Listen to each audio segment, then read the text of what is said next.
വിദ്യാഭ്യാസ മന്ത്രി ധർമ്മേന്ദ്ര പ്രധാൻ രാജിവെച്ചതോടെ വിദ്യാർത്ഥി സമരത്തിൽ നുഴഞ്ഞുകയറിയ രാജ്യവിരുദ്ധ ശക്തികൾ നിരാശരായെന്നും രാജ്യമെമ്പാടും കലാപം അഴിച്ചുവിടാനുള്ള ശ്രമം പരാജയപ്പെട്ടെന്നും ബി.ജെ.പി. സംസ്ഥാന സെൽ കോർഡിനേറ്റർ വി.കെ. സജീവൻ.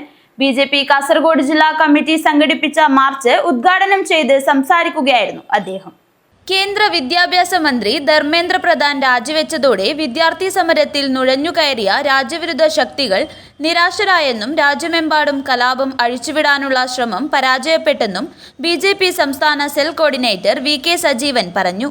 ഇന്ത്യയെ അസ്ഥിരപ്പെടുത്താനുള്ള രാഹുൽ ഗാന്ധിയുടെയും പ്രതിപക്ഷത്തിന്റെയും നീക്കങ്ങൾക്കെതിരെ പ്രതിഷേധിച്ചും നരേന്ദ്രമോദി സർക്കാരിന് ഐക്യദാർഢ്യം പ്രഖ്യാപിച്ചും ബി.ജെ.പി. കാസർഗോഡ് ജില്ലാ കമ്മിറ്റി സംഘടിപ്പിച്ച മാർച്ച് ഉദ്ഘാടനം ചെയ്ത് സംസാരിക്കുകയായിരുന്നു അദ്ദേഹം. വീണ വിജയനെ ഇനി അടുത്ത ദിവസത്തിനുള്ളിൽ വീണ്ടും അറസ്റ്റ് ചെയ്യും. ആ സമയത്ത് ഇവിടെ കേരളത്തിൽ ഇരുന്ന് തന്നെ കളിച്ചാൽ മതി. നിങ്ങൾ അങ്ങ് ഡൽഹിയിൽ നിങ്ങൾ ആവശ്യമില്ല. മറ്റൊന്നും കൂടെ പറയാനുള്ളത്, ഈ സമരം ഇങ്ങനെ പറഞ്ഞല്ലോ, പ്രധാനമന്ത്രി വളരെ ഗൗരവത്തോടു കൂടിയാണ് കണ്ടത്, കേന്ദ്ര ഗവൺമെന്റ് അതിനെ ഗൗരവത്തോടു കൂടിയാണ് കണ്ടത്. പക്ഷെ ഈ സമരത്തിന്റെ ഇടയിൽ എല്ലാ മാലിന്യങ്ങളും കൂടെ ഡൽഹിയിൽ അടിഞ്ഞു ചേരുന്നത് നമ്മൾ കണ്ടു. നിരാശ മൂത്തിട്ടുള്ള ആളുകളാ. ആരൊക്കെ അവര്? പണി പോയ കുറച്ചു പേര് കാശ്മീരിൽ ഉണ്ടായിരുന്നു. കുറെ അർബൻ നക്സൽസ്. പേരെന്താന്ന് വെച്ചാൽ നക്സലിസം എന്താ അല്ലേ? നമ്മുടെ നാട്ടിലെ പുരോഗതിയിലായിരുന്നു പറയായിരുന്നു മുമ്പ്. പണക്കാരടുത്ത് നിന്ന് പണം മേടിച്ചിട്ട് പാവപ്പെട്ടവന് കൊടുക്കുന്ന സായുധ പോരാളികൾ അല്ലേ? അതിന്റെ പണി അമിത്ഷാ തീർത്തിട്ടുണ്ട്.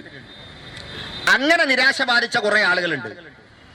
പിന്നെ രാജ്യത്തെമ്പാടും ബോംബ് സ്ഫോടനം നടത്തിയിട്ട് പാകിസ്ഥാനിൽ നിന്നും വിദേശത്തു നിന്നൊക്കെ പണം സമ്പാദിക്കുന്ന കുറെ ഭീകരന്മാരുണ്ടായിരുന്നു. ഖാലിസ്ഥാൻ തീവ്രവാദികൾ ഉണ്ടായിരുന്നു. ഇവരെക്കാട്ടൊക്കെ നിരാശ ബാധിച്ചത് ആർക്കാണ്? ഈ ഇന്ത്യ സഖ്യത്തിലുള്ള ആളുകൾക്കാ. കാരണം ഓരോ തെരഞ്ഞെടുപ്പ് വരുമ്പോഴും ഇവര് വിചാരിക്കും ഈ തെരഞ്ഞെടുപ്പിൽ ഞങ്ങൾക്ക് നേട്ടം ഉണ്ടാക്കാൻ വേണ്ടി സാധിക്കും. ബി.ജെ.പി. കാസർഗോഡ് ജില്ലാ പ്രസിഡന്റ് എം.എൽ. അശ്വിനി അധ്യക്ഷത വഹിച്ചു. ബി.ജെ.പി. സംസ്ഥാന കമ്മിറ്റി അംഗങ്ങളായ വി. രവീന്ദ്രൻ, എ. വേലായുധൻ, ജില്ലാ ജനറൽ സെക്രട്ടറിമാരായ പി.ആർ. സുനിൽ, എൻ. ബാബുരാജ്, മനുലാൽ മേലത്ത്, ജില്ലാ വൈസ് പ്രസിഡന്റുമാരായ എച്ച്.ആർ. സുകന്യ, എം. ബൽരാജ്, സംസ്ഥാന കൗൺസിൽ അംഗങ്ങളായ ശിവകൃഷ്ണ ഭട്ട്, ഹരീഷ് നാരമ്പാടി, മണ്ഡലം പ്രസിഡന്റുമാരായ T. V. Shibin, Sagar Chathamath, Prashanth south, Pradeep M, Dileep Pallanchi, Guruprasad Prabhu, Gopalakrishna M, Vikram Pai എന്നിവർ സംസാരിച്ചു. News bureau, Kanhangad.